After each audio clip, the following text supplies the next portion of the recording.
Hello and welcome to the Daily for Thursday, March 17th. Happy St. Paddy's Day. I'm Jackie Pickering and this is Jonah Freedman, and we're in Vancouver, British Columbia as we prepare for Saturday night's matchup with the Whitecaps facing off against Toronto FC. All right, so let's get right into business talking about the US national team. Bob Bradley naming his squad for the upcoming friendlies later this month, and one of them happens to be a Vancouver Whitecap. Yeah, that's right. Jay DeMeritt getting his first call back to the US national team since the World Cup, and now he's with the Vancouver Whitecaps. But also he's one of 4 MLS players who's getting called to these rosters against Argentina and Paraguay, the others being Landon Donovan and then the New York Red Bulls duo of Tim Ream and Juan Agudelo. And for those 2 young guys, this is really a chance for them to really integrate themselves into this national team. It's going to be their 3rd possible caps.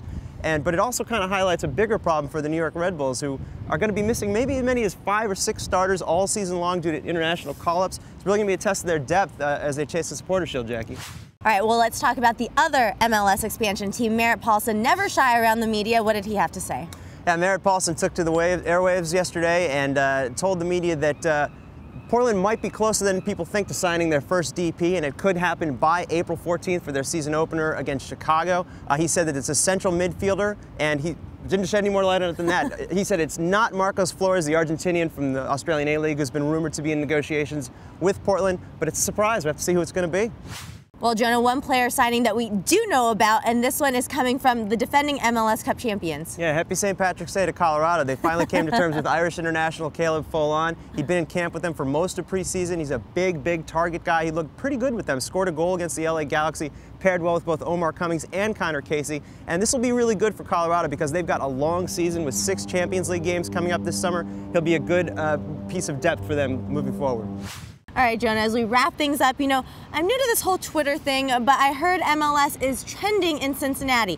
Obviously, no MLS team there, so what is going on? Yeah, this is a good one. Pro Bowl wide receiver Chad Ochocinco of the Cincinnati Bengals is accepted an invitation to trial with Sporting Kansas City. It's going to start next week. With the NFL possibly being locked out, he might not have anything better to do. Apparently, our guy Kyle Rogers in Kansas City tweeted at Chad Ochocinco, "Hey Chad, if the NFL gets locked out, maybe you should come trial for us." And within a half hour, he tweeted back, "Sure, I'll be there." So they worked it out. Chad Ochocinco is going to be on trial with Kansas City starting next week.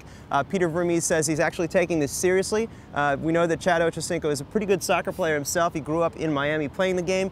He loves watching the game. He watches MLS, and he's good friends with Cristiano Ronaldo and Kaká from Real Madrid. So he knows his stuff, and this will be fun to see what happens in Kansas City. All right, Ochocinco from one football to another. Well, that is going to do it for us here in Vancouver, but make sure to keep it logged on to MLSsoccer.com as we'll have a lot of action from around the league as First Kick Week continues. We'll see you then.